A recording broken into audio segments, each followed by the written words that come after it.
Hey guys, welcome back to another episode of the Running in Circles podcast. In today's episode, we have joining us for the first time Tanmay Bhagwat, and for the second time in this season, we have Pranav Nair. To be back, good to be back, man.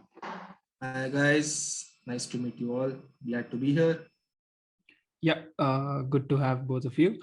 So in today's episode, I wanted to discuss, something that we've all felt the need to do at some stage of our life, and I'm talking about uh, people pleasing and individuality. So when I talk about people pleasing, what are some of the first thoughts that you have on it, Pranav?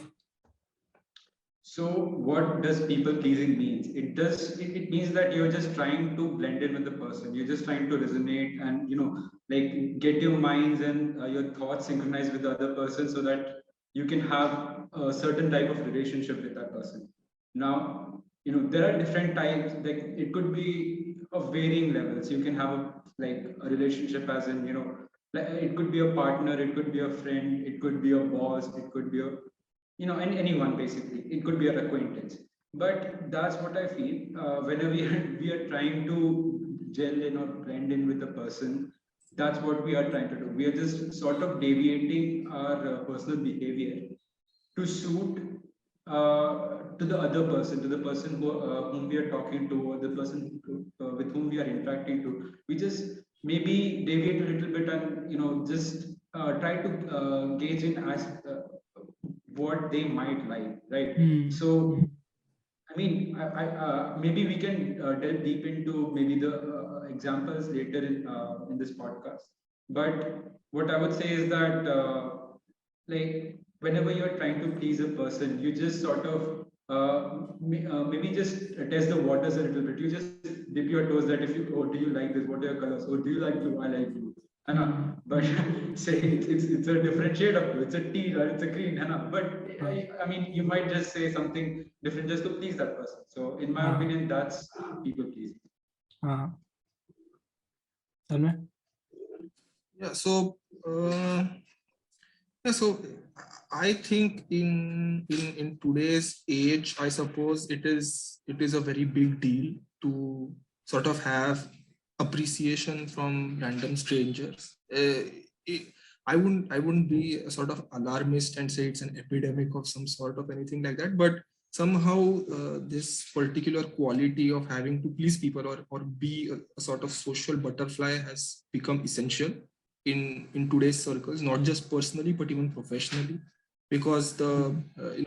the impact that your work has, like even a regular day job can have, is now, I mean, basically unforeseeable. I mean, a single tweet can have a person be fired from their job. A single tweet can have a person be hired on a job. So Yeah. I think it has become a sort of an no, I wouldn't say an explosive topic, but it is something which is definitely you have to handle with care. And Hmm. people pleasing, I think originally it should have just been sociable.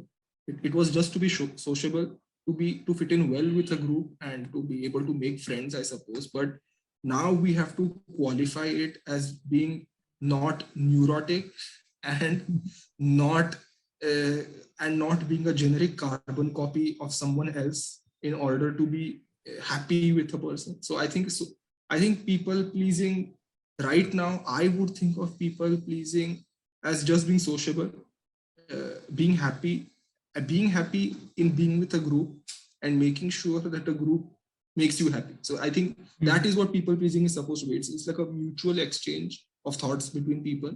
That is what Hmm. people pleasing is, I think. Hmm.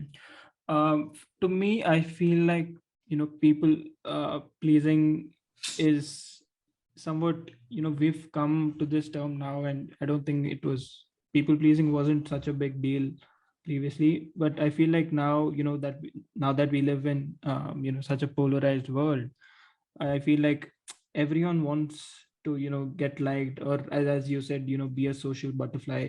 So when you want to be likened by everyone, that's when you try to you know please people in terms of like the the way you talk, or like the common interests that you share. uh, and that's what I feel. Yeah, so I think like what you are saying right now is sort of brings our point collectively to light, that it was a, people pleasing as an aspect of life has Hmm. only recently come into focus. I mean, I Correct. don't think our parents or our grandparents ever thought of people pleasing Yeah. as an aspect, as an aspect of life that they had to focus on. Hmm. It was something which was imbibed into you, right? I mean, Hmm. when you go out to make friends, when you are young and you are playing outside on the playground, you don't think about, I have to please this person because I have to win the match.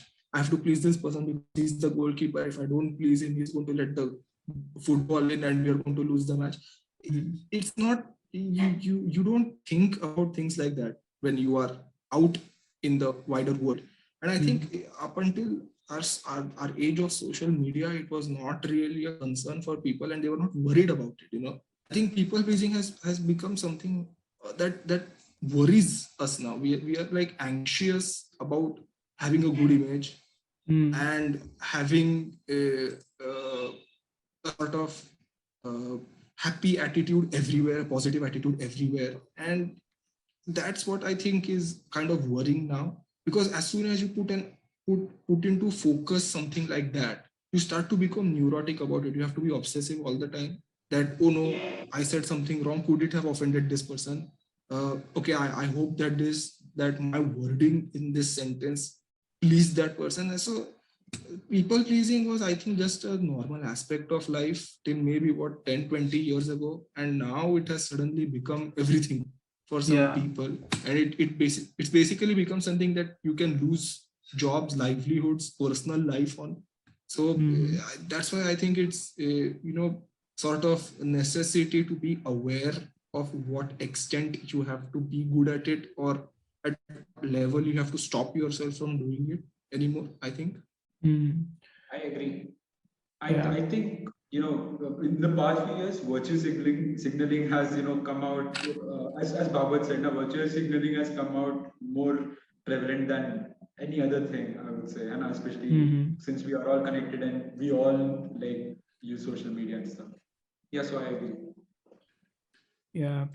uh, so to continue from this, we obviously go for people pleasing to make friends, or make a group of people that are like, that you share common interests, or that group of friends that you can learn from. So uh, the next, in this group of people, do you think, uh, do you like imbibe each other's qualities, or do you think individuality gets lost when we spend too much time together?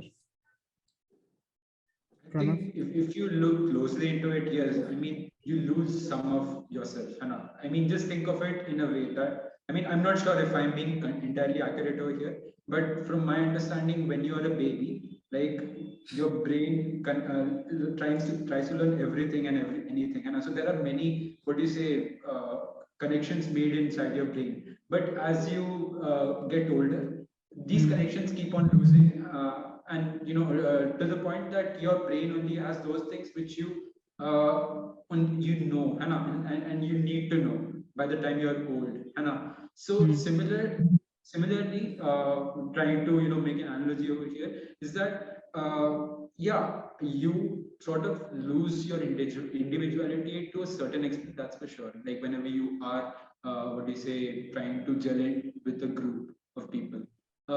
You sort of understand that what the collective mindset is in that set of people.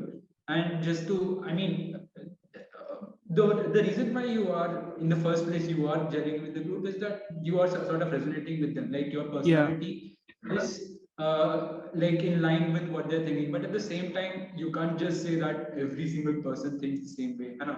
That's Hmm. not true. So obviously, to a certain extent, yeah. But that's the thing. Like we have to sort of be like a remote control of ourselves. Like, sorry, not control. We should control ourselves to what extent we lose ourselves. to just please others. Like say, for example, if you are if you're working, है ना, and you don't you're working and you have a manager or you have the boss, so you don't necessarily have to laugh in each and every of the joke if you don't find Yeah. it funny. Huh. So yeah, I mean, you should keep a little bit of individuality. That's what I'm trying to say. You just don't, like laugh when others are laughing. You know, Hmm. that's Hmm. that's like sort of what I would say. Yeah. So I think like Nair is saying, you can't have everything and you can't know everything from the start. So nobody is born a god. So there are some things that you don't know when you are like on your path of life. You can't know everything at every point of time, because then there's no fun in life. There are some things that you don't know at first, but then you know later, and that's basically character development. So in order to get to learn things and to understand things that you didn't understand before, you Hmm. need to be in contact with people who understand it, right? Who know it. So not just in work, because there you need mentors to tell you how to handle stuff, how to handle work, tension, projects, Hmm. clients, anything. That is a professional capacity. But even in personal capacity, you need friends to show you how to handle stress, how to handle tension. I mean, take something as simple as a medical emergency. Hmm. So it's not like everyone is going to have a medical emergency at one point in their life, right? I mean, thank God, not everyone has to go through a medical emergency. So basically, sorry, I was going off on a tangent. So basically, what I meant to say was there are people who have certain experiences in life that you don't. So when you are going through those experiences, you need someone to tell you how to handle them, and you are not going to get that by being, you know, a rude and arrogant person to everyone in your life, because you can't know everything, and if you want to learn something from someone, you have to be good to them. That's a, Hmm. a basic fact of life. So uh, it's not so much as people pleasing as just being nice to someone, and I don't think that is something that you have to necessarily focus on, because it's just a natural human instinct to be good to someone, be kind, be grateful, and be helpful once in a while. So I think that is more than enough to get you through in life and to help you learn new experiences. So I think that you don't necessarily lose your individuality as you sort of make up a new one, because Hmm. since not everyone goes through the same experiences, not everyone has the same effects on them. So I think that is what makes everyone unique, in the sense that since everyone goes through something different, everyone becomes something different. So instead of losing individuality, I would like to think of it more as taking a bits of everyone's lives that you come in contact with and making something new of it. So that is why I think it is good to be in a group of people, not all the time maybe, but it won't do to be basically alone in life. Uh, so that is why I think it is more necessary to shine this in a positive light, that we are not losing our individuality, more in the sense we are actually building it for each Hmm. one of us. Hmm. Yeah. I agree with you. I feel like, what makes us individuals is, our upbringing and our social life over the years. But I feel like, what unites us in a group is common interests, or some sort of resonation, or you just like to do the same things together or have fun together. Exactly. That's what makes a group. So I feel like, it's a bit of both. Like, uh, when you're in a group, you obviously, get to imbibe some of the good things in your amongst your friends. Like, it could be as simple as, I like this guy's work ethic, or I like this guy's the way he handles certain situations, or I just like his uh upbringing story, or it could be anything like that. But Correct. also, like, I feel like you can take away the good things from your friends, and you can also some, uh, you know gi- uh, make your friends learn from you with your behavior and Right. your skills. But I also feel like uh, if you're in a group where everyone does the same things, that it sort of pulls you down in a way, um, Right. or Because if it doesn't fit you, at one point of time, you are going to be fed up of it. I mean, there is only so long that you can go on pretending that you like something or you don't like something before you have to be honest with yourself and just tell them, I don't like what this is going, what we are doing. So I think at one point of time, everyone is going to be honest with themselves and stop doing things that they don't like. So yeah, basically, yeah. So absolutely. So spending too much time together in a group of people that like to do the same things, that sort of makes you a bit lazy, and that's not very ideal. So I feel like it's also important to stand, be yourself even among your group. Like, sure, you could still do the same things, but at the end of the day, you could still be yourself, and yeah, yeah. So Yeah, basically, I so think like, that, yeah, go on. Baba. yeah, no, I think you should talk a bit. Go on. Okay, sorry. Yeah, so what I was trying to say is that, basically the aspect of losing or gaining or, preserving the individuality, like it depends on us, I would say. I know, like, I mean, I know it probably sounds like a counterintuitive statement, but I would say it depends on us because how we are trying to soak in from others, and like, how to what extent are we just trying to preserve like our own originality. And that sort of depends on how we are trying to be as a person. Are we just trying to go around and like please everyone to the top, or like are we just or are we like just trying to stand back by our principles and live our lives the way we want. I guess, I mean, that in my personal opinion, I would think of like the question which Pallav asked in that angle probably. I might be wrong. Yeah, Bhagwat, you were gonna say? No. So yeah, so like Nair said, it's not like losing. We are not losing or gaining anything, I suppose, because it's your decision finally, right? So what aspects of someone else's story do you imbibe and what you let go are finally in your control.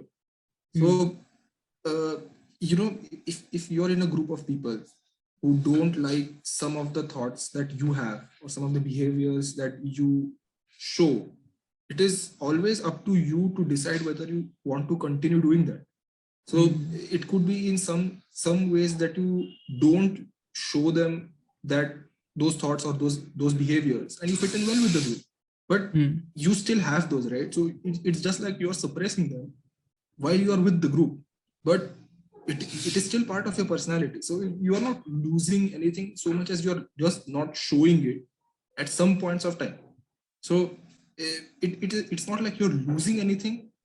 In fact, you learn to you gain something from it, because you understand that, okay, these thoughts or these behaviors might not be perfect for every group of people that I come across, so I should be cognizant of that. I should keep that in mind, that okay, I should maybe test the waters, like Nair was saying. I should test the waters a bit, see what works well with this group, and then I can decide, that okay, this set of behaviors does not seem to work across various kinds of people that I have come across in my life up until now. Maybe there is something wrong with that.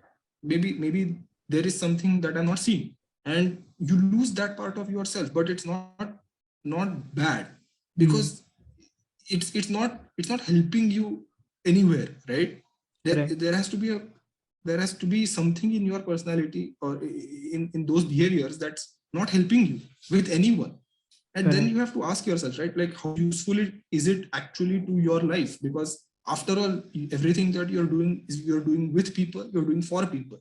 So if it's not working with people, so maybe it's not right at all. So are you really losing something there, or is it necessary, or is it something that you could have avoided? It's a question that you have to ask yourself at that point of time, I suppose. Yeah. So, taking a leaf out of what you said. So, uh, do you feel the need to please people or fit into the group? And any stories behind that, Pranav? Yeah, I Nair, mean, you go like ahead. to an extent, yeah, to an extent. I mean, yeah, if I sort of, if I see there's a personal gain from somewhere, I mean, it could be selfish or it could not be. But if I see a personal gain out of something, then yeah, I would try my best to, fit in with the group and, try my best to understand like how I fit in the best way. What do I bring forward? Uh, I mean, it works like different for different like set of people. I would say, and sometimes you just find a group. Like I would say, like the all of us. We met like through a very unorthodox means. We were just trying to Yeah. find hostel rooms. I mean, so half of us knew each other, but like there were three or four people I hadn't even met before. Sharing the wing together. But at the same time, we just connected with each other so very well. We just used to like love our company when we were sitting in dinner table and laughing at our own expense or at others' expense. That's a very such groups. I don't think I really have to evolve like my personal individuality or my personal thinking, but say I would say there were certain other groups like in my throughout my life where I had to sort of make an effort to gel in with. I wouldn't say it's like the most what do you say, it's the best idea. Sometimes you feel lost there, uh, to be quite frank, and sometimes you drift and you slowly drift away. So yeah, a bit of both I would say. I have and I have not. I mean, it depends on the group. Yeah. Yeah. So similar to what Nair said. You guys know that I'm not an extroverted person as such. I Yeah. won't say I'm an introvert, but I'm not an extroverted person. So unless I have to do it, I won't do it. Especially something like meeting people or going out of my way to meet new people. So you guys know that I am honest with people about my perceptions of them. So if I don't like something, I won't say it, but I would show it by not participating in that group. And the more they do it, the more I would drift off, like Nair said he did. So uh, I have tried to be honest with myself on this, because at the end of the day, the only one who is going to be harmed or helped by this is going to be you. So in that group of people, they might already have good dynamic with each other. So they are already bonded together. So when you are entering that group, you have to look out for what you might be gaining and what you might be losing in that. So like Nayar said, there might be some things uh, that you feel are innate to your personality that don't at all go well with the group. And at that point of time, you may have to decide, that do I really want to be with this group? Do I really want to hang out with them? Do whatever that they're doing, and be okay with, suppressing those innate part of your personality that you perceive them to be. So basically, similar to what Nair said, there are some points in life that I have thought that, oh no, this is too much out of my way. I have to go out. I have to gel in with this group of people, and oh no, how am I going to do it? But like so, Pallav, in last episode, both Nirmit and Karthik were talking about that book, right? I think Yeah. everyone who's hearing this podcast would know what that book is. Yeah. So in that book, the author has pretty much clearly stated, right, that at some point of time you have to decide for yourself what do you really care about. I'm paraphrasing him here, but you have to be honest with yourself, be honest with what you perceive to be important, and decide, like, what do you care more about? Do you care more about pleasing those people, or do you care more about do you really care more about what you think is important? And I'm not saying that either one of them is always more important than the other, because for example, so now you guys know that I have moved out from my home city. I'm living alone someplace else. And it is a very sort of turbulent phase in my life, because unlike other, like many of my friends, I'm not doing the usual route. So I have to trust myself that I know what I'm doing. And the line of work that I'm in is very different to what we have, because this is not engineering as such. Correct. And I'm not a student anymore. So I have to fit in with this very different group of people whom I've never met before in my life. So I had two options: either to distance myself from that group simply because I was not ready to accept anything that they had in common with each other, and be standoff, like be different from them. And that was perfectly fine. My work did not require me to be around people all the time. But does that mean that I should not fit in with the group at all? Then that was one option, but I did not decide to take that. I took a risk, because not every group, like Nair said, not every group might be compatible with your personality. There might be some groups which feel you, which make you feel like you're lost. So this could have been such a group very easily, but you don't know until you try. So do you feel a need to be a part of a group? Maybe not. But I think you should take a gander, take a chance, be with the group at least for a little while, see how they are, and then decide for yourself. Maybe you like them, maybe you don't. And if you don't like them, do you continue to stay with them, maybe suppress some part of your behaviors, or do you actually change yourself to be like that all the time? And I mean, that's something that you have to decide, I think. Yeah. So I feel like, you now have learned this lesson, or that, you can try a group for some time. If it doesn't work, then, you're not compatible. And I learned this from college only. So,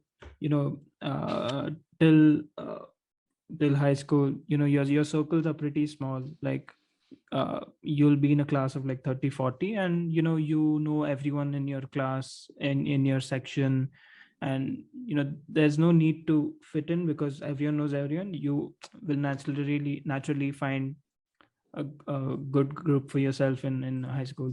So but then, when you come to college, and you're surrounded by 1,000 people who are just as good as you, that's when uh, the realization kicks in, that that there are so many good people around you. Some of them not as good, but how do you find a group that's a perfect fit, or like the most fit for your personality?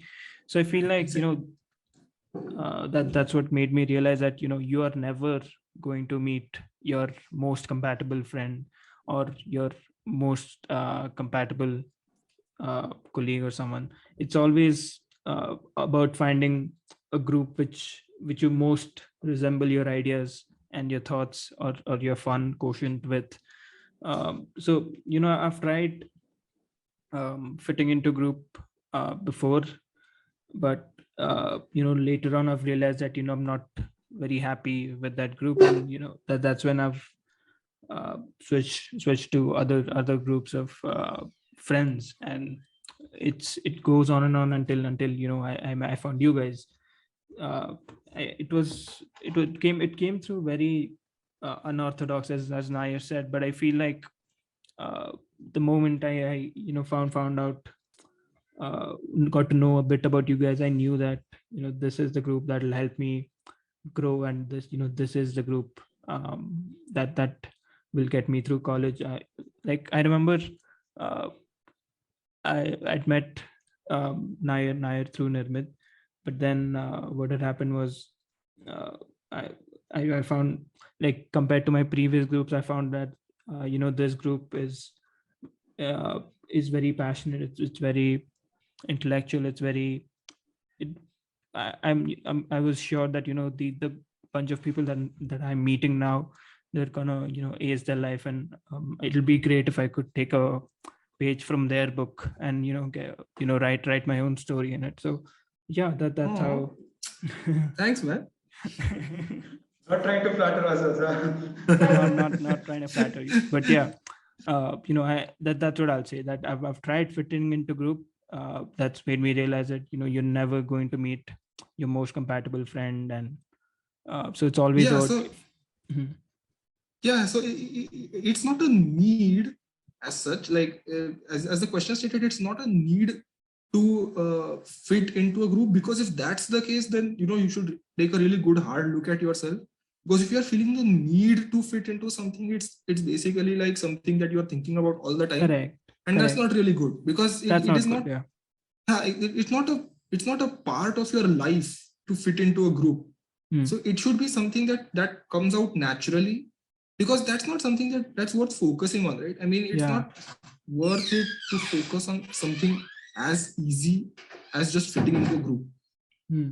So that's why I suppose it's not a need as such, but it's better to try out different groups of people, like you said, because you are never going to find out a carbon copy of yourself, because that's Correct. boring.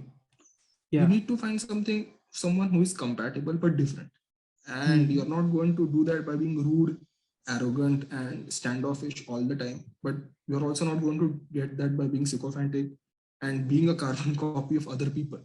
So it's not a need, but it's a good healthy exercise, I suppose, in life. Yeah. Going off of a tangent, okay. Mhm. Uh, I mean, thinking of this, would you be compatible of your carbon copy? That's Unlikely. a tricky Like, question.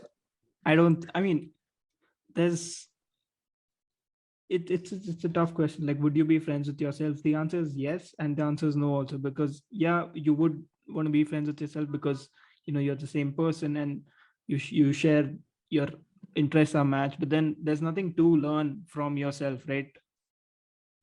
Yeah, Exactly. because there are certain aspects that, I mean, I'm not trying to be, sort of depressing or anything, but obviously there are certain aspects of you that you do and you hate, right? And if you see a mirror image of that, I mean, Exactly. like, yeah. Yeah. Exactly. So you don't want to be friend. You may not want to be friends with you because you know what you don't like about yourself. So why would you want to be friends with someone all the time whom you know certain very personal things about and you don't like them? So yeah. So basically, coming back to the point, it's not a need, but the situation may require it, and I think it is a natural part of life to understand to what extent you have to go to achieve something. So something as simple as getting a prof to answer a question of yours. If you are rude to the professor all the time, you can pretty well you should expect to not get a very detailed answer from him or her. But if you show passion for the subject, if you show liking to his teaching, if you are actually enthusiastic, I think not just in this case a professor, but even in general, people tend to gravitate towards others who show a genuine interest in them. So Hmm.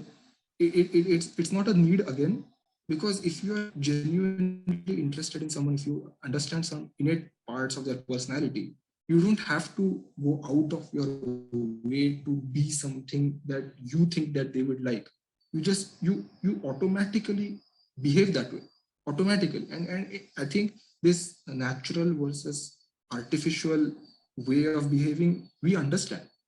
Normal people would understand when someone is play acting versus when someone is genuinely behaving that way, and Hmm. you understand that. So you don't really need to please people when you really like them, and that shows. Yeah. All right. I think that brings us to the end of the episode. It was a great episode, I'm sure. Yes, Yeah, thank you yeah. guys, thank I, you. yeah, I love to be a part of it. And it's always nice to be a part of your podcast, Madhav. Yeah, So man, thanks good for to be having back. me. It was a good time. Yeah, it was a good time. Yep. Thanks for joining. I'll catch you guys in the next one, next episode.